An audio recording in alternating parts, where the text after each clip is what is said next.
শুভ সকাল বন্ধুরা, কেমন আছো তোমরা? যে যেখানে আছো আশা করি সকলে খুব ভালোই আছো। আমরাও খুব ভালো আছি। কলকাতা থেকে একদিনের জন্য বাড়ি ফিরেছিলাম। খুব জরুরি একটা কাজ ছিল। তো পঞ্চায়েতে সেই কাজটা গতকাল সারা হয়ে গেছে। এটা হচ্ছে আজকে সকালবেলা। তো সকালবেলা এই যে বাড়ির গাছপালাগুলো একটু তোমাদের শেয়ার করছি। সেই চেনা গাছপালা এই সবগুলো কিন্তু আমাদের নিজের হাতেই লাগানো। কিছু কিছু আমারও আছে, কিছু বেশিরভাগই অদ্রিজার। আর এবছর যেহেতু বর্ষা বেশি, তো গাছপালা দেখো সবুজেই সবুজ, আর সেই ফুল ফুটেছে। এই সমস্ত ফুলগুলো সব অদ্রিজা লাগিয়েছে। কত স্মৃতি মনে পড়ে যায় এইসব, মানে গাছপালা, বাড়ি ঘর সব কিছুর সঙ্গে। কিন্তু আজ এগুলোর থেকে অনেক দূরে আছি। তবু যতটুকু সময়ের জন্য আসি, দেখেই কিন্তু মনটা ভরে যায়। এই যে ড্রাগন গাছটা মেয়েটা এনে লাগিয়েছিল, এবছর কিন্তু অনেক কটা ফলও দিয়েছে, আর ফুলও আসছে। ফুলগুলো নষ্ট হয়ে যাচ্ছে, এখন কয়েকটা ফুল আছে। তো এই যে একটা ফুল গতকাল ফুটেছিল। তো চলো ভিডিওটা তোমরাও দেখতে থাকো, কীরকম লাগলো অবশ্যই কিন্তু একটু কমেন্ট করে জানিও। তো আমি আবার আজকে ফিরে যাব। তো সকালে ট্রেন ধরারই কথা ছিল আমার, কিন্তু একটু সমস্যার জন্য আর যেতে পারিনি। তো রান্নাবান্না করবো নাই ভেবেছিলাম, তারপরে আবার যেহেতু 3:10 ট্রেন ধরবো, কিছু তো খাওয়া লাগবে। তো আবার একটুখানি ভাত, আর ওর বাবাকে বললাম একটু চিকেন নিয়ে এসো, রান্না করে নিয়ে যাবো অদ্রিজার জন্য। মেয়েটা একটু খুশি হয়ে যাবে, যেহেতু ওকে একা রেখে এসেছি। কিন্তু ওই যে সব কিছু মানে আমাদের হাতে থাকে না। সব কিছু উপরওয়ালা কিন্তু মানে ভেবে রেখে দেয় যে এরকম হবে, এরকম হবে। আমরা তো নিমিত্ত মাত্র। এক ভেবেছিলাম আর এক হলো। অবশেষে সব কিছু তাড়াতাড়ি করে ছুটোছুটি করে কোনো রকম 10টা মিনিট হাতে নিয়ে আমরা ট্রেন ধরার উদ্দেশ্যে রওনা দিয়েছিলাম। বৃষ্টি শুরু হয়ে গেছিলো। তো গাড়িতে তো আর ছাতা মাথায় দিয়ে আসা যাবে না, গামছাটা মাথায় দিয়ে আমরা চলে এসেছিলাম। অবশেষে স্টেশনেও পৌঁছেছিলাম, টিকিটও কাটা হয়েছিল, ট্রেনেও উঠেছিলাম। তবু ট্রেন থেকে 2টো স্টেশন যাওয়ার পরেই নেমে যেতে হলো, কারণ ঘটলো সেই অঘটন। মানে এইরকম ঘটবে আশাও করিনি। এত একটা আশার জিনিস, এত একটা মানে যে ভালোবাসার জিনিস, তো সেই জিনিসটাই ঘরে ফেলে এসেছিলাম। আর এই যে পিছনে লোকগুলোকে তো অনেকে চিনবে, আমার ভিডিওতে দেখাও যায়। তো যাই হোক, ওরা যাচ্ছিলো মেলায়, রথের মেলায়। আর আমি এই যে গামছা-টামছা গুটিয়ে নিলাম। আর ট্রেনে কিন্তু সেই ভিড়, কারণ মাঝখানে ট্রেন ক্যান্সেল ছিল। তবু ট্রেনে উঠেও পড়েছিলাম, তবু শেষ পর্যন্ত আবার নেমে যেতে হলো। কী সমস্যায় যে আজকে পড়েছি। তাড়াহুড়ো করে ওদিকে বৃষ্টি হচ্ছিল, মানে ঝিরিঝিরি করে বার হবো, বৃষ্টি শুরু হলো। তো তবু ভিজে ভিজে বার হলাম, একটা গামছা নিয়ে গামছা মাথায় দিয়ে বার হয়ে আসলাম। এইবার ট্রেনে এসেছি, স্টেশনে এসেছি, টিকিট হয়ে গেছে, ট্রেনও চলে এসছে। মানে এসে যা হোক 2-3 মিনিট তবু টাইম পেয়েছিলাম। ট্রেনে উঠেও পড়েছি, ট্রেন ছেড়ে চলে এসছে।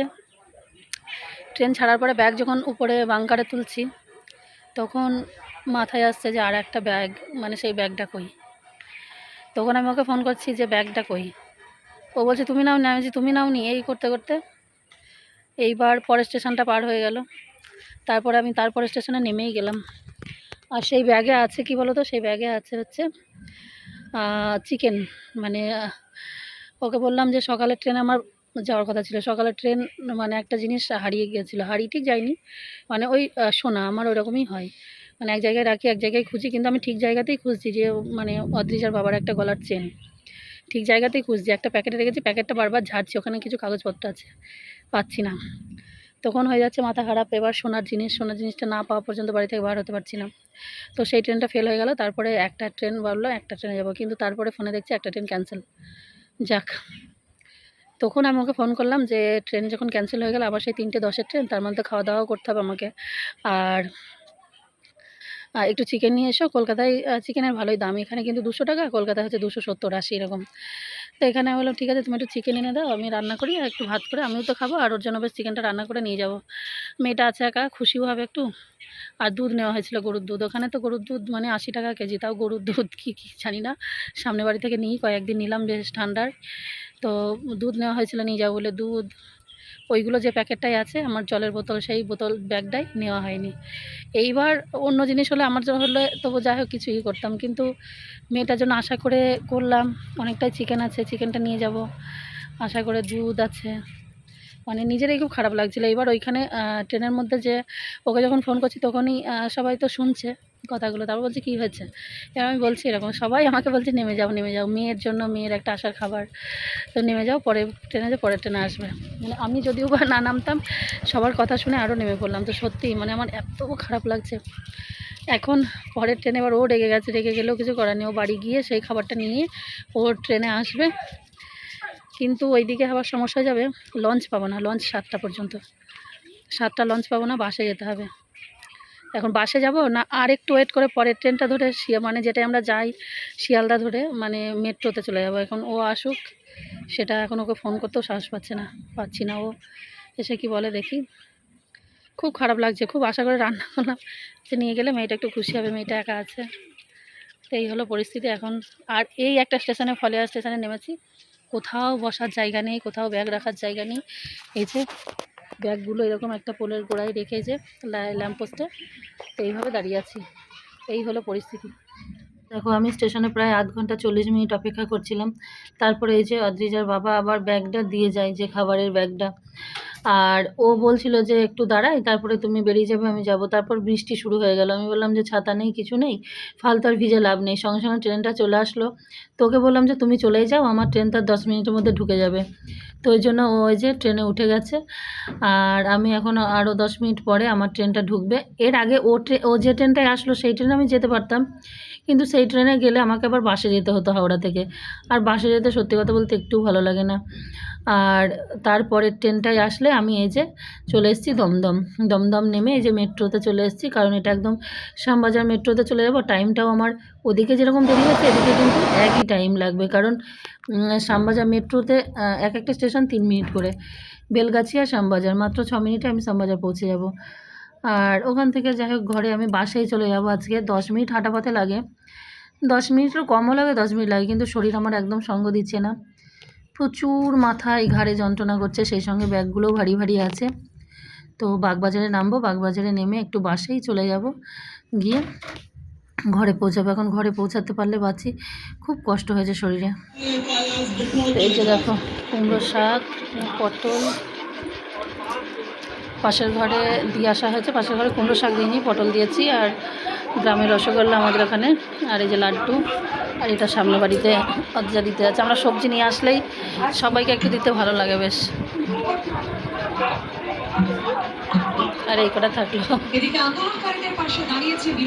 বাড়িতে মানে বাড়িতে বলতে ঘরে ঢুকেছি 8টা 10-15 হবে তখন।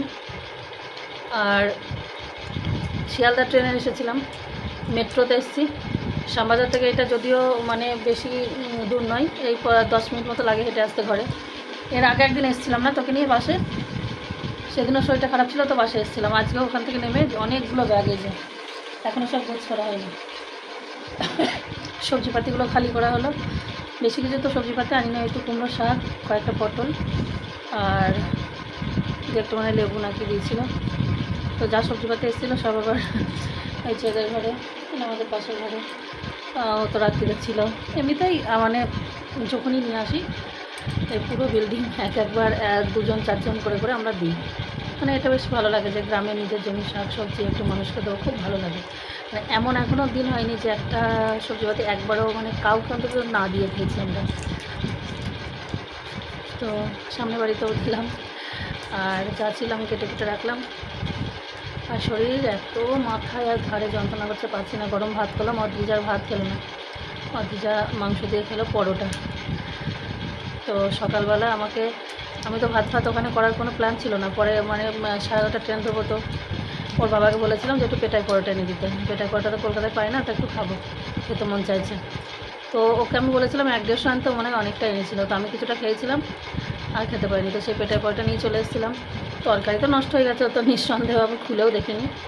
তো বললো আদ্রিজা বলে আমি ভাত খাবো না, প্রসাদ খেয়েছে, তো মাংস দিয়ে আমি পরোটা খাবো। আর আমি আবার ভাত করেছি, ভাত মনে হয় বেশিই হবে, আলু সিদ্ধ দিয়েছি আর মাংস আছে, খাবো, খেয়ে সব। ঘুম আসছে না, এটা একটা সমস্যা। গরম গরম ভাত করলাম, একটা আলু সিদ্ধ দেওয়া আছে, আলুটা রেখে নিই।